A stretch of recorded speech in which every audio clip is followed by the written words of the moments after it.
Hello dear fellow students, you are welcome to our channel Jai Hind विद्या मंदिर।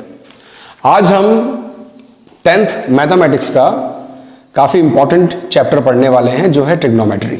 Chapter number 8 है trigonometry. ये काफ़ी important chapter इसलिए मैं कह रहा हूँ क्योंकि जब आप 11th 12th में आगे या बीएससी करते हैं या एमएससी करते हैं तो ये आपका पीछा नहीं छोड़ेगा, ये आपको आखिरी तक पकड़ के चलेगा। ट्रिग्नोमेट्री सीखना भी आसान है अगर आप सिर्फ इसकी एक पूरी जो पद्धति है, प्रोसेस है, उसको सही से समझ लेते हैं तो चलिए हम सबसे पहले इसका इंट्रोडक्शन देखते हैं। इंट्रोडक्शन में मैं आपको बताना चाहूंगा सबसे पहले कि ट्रिग्नोमेट्री जो वर्ड है, इस वर्ड का मतलब क्या होता है। ये ग्रीक वर्ड है। ट्रिग्नोमेट्री ग्रीक वर्ड है। इसमें ट्राइगोन और मेट्रॉन दो वर्ड से बना है। ये ट्राइगोन का मतलब हुआ ट्रायंगल एंड मेट्रॉन का मतलब हुआ मीजरमेंट। क्लियर हुआ? तो जब हम ट्रायंगल का मेजरमेंट करते हैं यानी उसके एंगल्स का भी, उसके साइड्स का भी, तो उसे हम क्या कहेंगे? ट्राइग्नोमेट्री। ठीक, अब मैं आपके सामने दो ट्रायंगल लेकर आता हूं। पहला ट्रायंगल है A B C and second triangle है A dash B dash C dash. मैंने यहां पे देखिए फर्स्ट और सेकेंड दे दिया है। इसके पीछे कुछ रीजंस है, मैं आपको भी समझाता हूं। सबसे पहले देखिए, इस ट्रायंगल में मैंने यहां पर थीटा माना है ए को और यहां पर थीटा माना है सी को। क्लियर है? यानी एंगल ए को मैंने यहां पे नाम दिया है थीटा और एंगल सी को मैंने यहां पर नाम दिया है थीटा। इसका मतलब यह है कि जो अब आगे हम समझने जा रहे हैं वो इन एंगल के कॉन्टेक्स्ट में समझेंगे, यानी कि पहले एंगल ए के कॉन्टेक्स्ट में समझेंगे, फिर एंगल सी के कॉन्टेक्स्ट में समझेंगे। ठीक, दूसरी इंपॉर्टेंट बात, यहां पर आपने देखा होगा जो मैंने ट्राइंगल लिए हैं दोनों के दोनों राइट एंगल है, राइट एंगल ट्राइंगल है। क्यों? क्योंकि ट्रिग्नोमेट्री सिर्फ राइट एंगल ट्राइंगल के साथ ही डील करती है और किसी भी ट्राइंगल के साथ नहीं करती। ना तो वो ऑब्ट्यूज एंगल ट्राइंगल के साथ करेगी, ना एक्यूट एंगल ट्राइंगल के साथ करेगी। उसके लिए सबसे इंपॉर्टेंट बात तो यही है कि आपका ट्राइंगल राइट एंगल ट्राइंगल होना चाहिए। क्लियर हुआ? अब इसके बाद देखते हैं कि सबसे पहले जब मैं कहता हूं आपसे कि मैंने एंगल ए को यहां पे थीटा माना है और इधर एंगल सी डैश को मैंने थीटा माना है, तो इससे रिलेटेड कुछ टर्म्स देख लीजिए। कुछ टर्म्स है इंपॉर्टेंट जो आपने ध्यान में रखनी है। यहां पर जो सबसे बड़ी साइड होती है, जो राइट एंगल ट्राइंगल में सबसे बड़ी साइड होती है, उसे हम बोलते हैं हाइपोटेन्यूज। तो यहां पर भी हाइपोटेन्यूज यानी 90 डिग्री के जो अपोजिट साइड है वो क्या है? हाइपोटेन्यूज। यहां पर भी देखिए 90 डिग्री के अपोजिट जो साइड है उसे हमने हाइपोटेन्यूज बोला है। क्लियर है? अब देखेंगे, यहां थोड़ा लॉजिक है बेटा, यहां बहुत इंपॉर्टेंट लॉजिक है जो आपको समझना है। आपसे जिस एंगल के बारे में बात होगी उसी एंगल के कॉन्टेक्स्ट में ये साइड चेंज होगी, जिस एंगल के बारे में बात होगी। अब मैं आपको बताता हूं। सबसे पहले अगर मैं एंगल ए के कॉन्टेक्स्ट में बात करूंगा तो एंगल ए के कॉन्टेक्स्ट में जो एंगल ए से एडजेसेंट साइड है वो बन जाएगा हमारा बेस। क्या बनेगा? बेस। एंगल ए के एडजेसेंट साइड यहां पे मैं लिख भी देता हूं ताकि आप याद रखें। एंगल ए की एडजेसेंट जो साइड है वो क्या बनेगी? बेस। क्लियर? और एंगल ए के जो ऑपोजिट साइड है, एंगल ए के जो ऑपोजिट है वो बनेगा परपेंडिकुलर। क्या बनेगा? परपेंडिकुलर। ऑपोजिट जो साइड है वो क्या बनेगा? परपेंडिकुलर। तो देखो यही फॉर्मूला हम यहां पे अप्लाई करेंगे, सेम फॉर्मूला। एडजेसेंट साइड, अब सी एंगल सी डैश की बात हो रही है तो एडजेसेंट साइड कौन सी? ये वाली। कौन सी है ये? एडजेसेंट साइड है ये वाली। तो इसे हम क्या कहेंगे? बेस। एडजेसेंट साइड ऑलवेज क्या रहेगी? बेस, जिस एंगल के कॉन्टेक्स्ट में बात हो रही है। तो अब इसके ऑपोजिट साइड कौन सी है? देखिए ये वाली है। ठीक है? तो इसकी ऑपोजिट साइड जो है वो आपकी बन जाएगी परपेंडिकुलर। तो हमारे सामने आ गए हैं अब तीन साइड्स के नेम। एक हो गया हाइपोटेन्यूज, एक हो गया बेस, एक हो गया परपेंडिकुलर। क्लियर है? और जब एंगल सी के कॉन्टेक्स्ट में बात करी तो देखिए हाइपोटेन्यूज ये चेंज नहीं हुआ, लेकिन बेस एंड परपेंडिकुलर चेंज हो गए।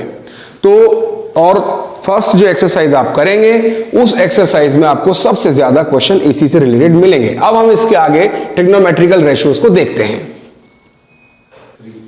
अब हम डिस्कस करने जा रहे हैं ट्रिग्नोमेट्रिकल रेशियोज। लेकिन ट्रिग्नोमेट्रिकल रेशियोज को डिस्कस करने से पहले मैं आप लोगों से कुछ कहना चाहता हूं। If you think something is difficult, that means it is difficult. And if we think something is easy, it means it is easy. मतलब यह है कि हम किसी भी चीज को अगर कठिन सोच लें तो वो कठिन है, और अगर किसी चीज को आसान समझ लें तो वो आसान है। इसीलिए ट्रिग्नोमेट्रिकल रेशियोज को आसान बनाने के लिए हम यहाँ पर एक ट्रिक लेकर आए हैं, और मैं आपको रिस्ट्रिक्ट करूंगा कि आप इस ट्रिक को सुनने के बाद हंसेंगे नहीं। ये बॉक्स में कुछ कैपिटल लेटर्स लिखे हुए हैं, इनका कुछ पर्टिकुलर मीनिंग है। चलिए मैं इसको बोलता हूं, फिर पहले इसकी मैं एक ट्रिक बोलता हूं, फिर हम इनको डिस्कस करेंगे। सचिन तेंदुलकर सेंचुरी ठोके, सचिन तेंदुलकर सेंचुरी ठोके, पाकिस्तान बड़ा परेशान, पाकिस्तान बड़ा परेशान, हैरान हुए बांग्लादेशी, सेंचुरी शतक सेंचुरी। ठीक है, इसको कैसे याद रखना है? सचिन तेंदुलकर सेंचुरी ठोके, पाकिस्तान बड़ा परेशान, हैरान हुए बांग्लादेशी, सेंचुरी शतक सेंचुरी। अब इनका लिटरली मीनिंग समझ लेते हैं, ये क्या चीजें हैं। ये ट्रिक है याद करने की, अगर इसको आप चार्ट को अच्छे से याद रखते हैं तो इसके बाद ये आपके लिए ये सब पीछे जो लिखे हुए हैं ये इजी हो जाएंगे। कैसे मैं समझाता हूं, देखिए हमारे पास ट्रिग्नोमेट्री में कुछ टर्म्स हैं जिनको हम डिस्कस करेंगे, जैसे कि ये सामने आपकी लिखी हुई हैं 6 term, sine, cos, tan, cosec, sec, cot. Clear है?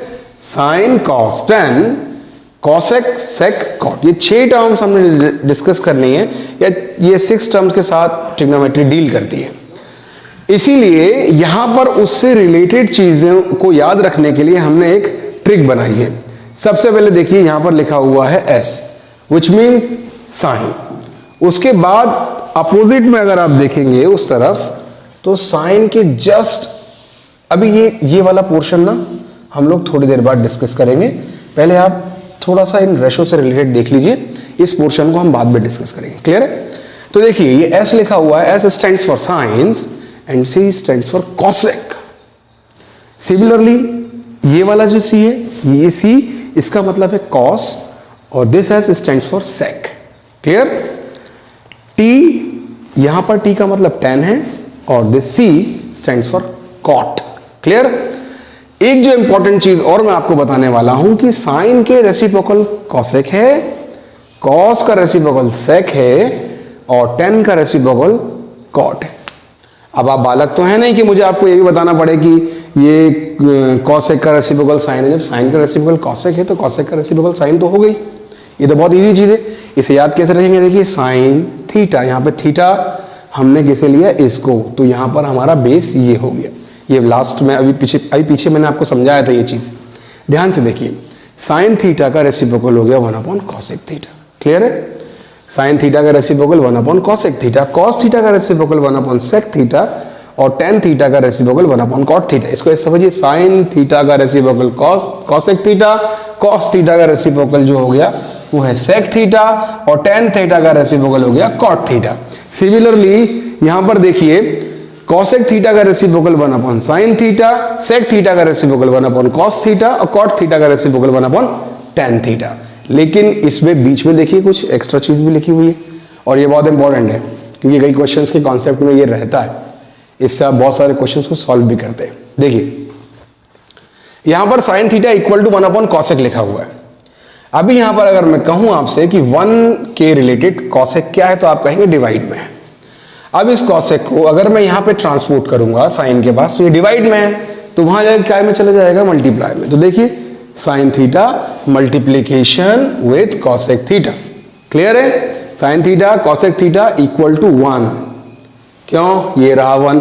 और वैसे भी मतलब ये फॉर्मूले के तौर पे भी आप याद कर सकते हैं, टर्म्स के तौर पे भी याद रख सकते हैं कि cos theta into sec theta equal to 1, क्योंकि ये रेसिप्रोकल होते हैं, ये इसका कॉन्सेप्ट है। इसी तरह tan theta into cot theta equal to 1। Clear हुआ?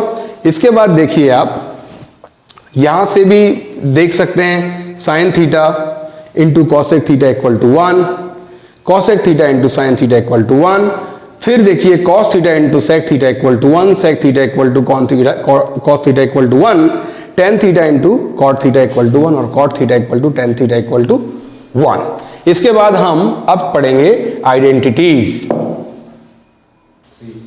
आइडेंटिटीज को समझने से पहले हम थोड़ा सा समझ लेते हैं कुछ रेशोज को जो अभी भी बाकी हैं। तो उन रेशोज को समझने से पहले मैंने आपको बताया था कि हम इस सेक्शन को बाद में जो है डिस्कस करने वाले हैं। तो देखिए, सबसे पहले यहां पर इस P का मतलब है परपेंडिकुलर, इस H का मतलब है हाइपोटेन्यूज, इस B का मतलब है बेस, इस H का मतलब अगेन हाइपोटेन्यूज, इस P का मतलब परपेंडिकुलर और इस B का मतलब बेस। इस फॉर्मूले को याद करवाने का, ये जो हमने एक फॉर्मूला बनाया है, इस फॉर्मूला को याद करने का मेन रीजन यही है कि आप इन सब रेशोज को चुटकी में याद कर लें। कैसे करेंगे देखिए, सबसे पहले S स्टैंड्स फॉर साइन था, तो साइन की वैल्यू जब हम इस डायरेक्शन में जाएंगे, इस डायरेक्शन में देखेंगे, साइन की जो रेशो रहेगा वो रहेगा perpendicular upon hypotenuse. Clear? Cos का बेस अपॉन हाइपोटेन्यूज। क्लियर है? इसके बाद टेन का परपेंडिकुलर अपॉन बेस। ये हुआ इस डायरेक्शन में। अब जब हम रिवर्स डायरेक्शन में आएंगे तो हमने अभी डिस्कस किया था कि सी का जो मतलब है कॉसेक है, इस सी एस का मतलब सेक और इस सी का मतलब कॉट।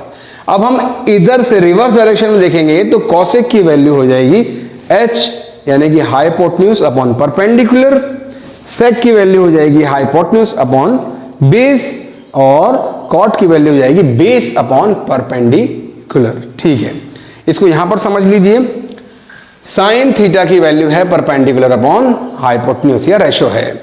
इसी का रेसिप्रोकल तो हमने पढ़ा था कॉसेक होता है, ज्यादा अकल चलाने की जरूरत भी नहीं है।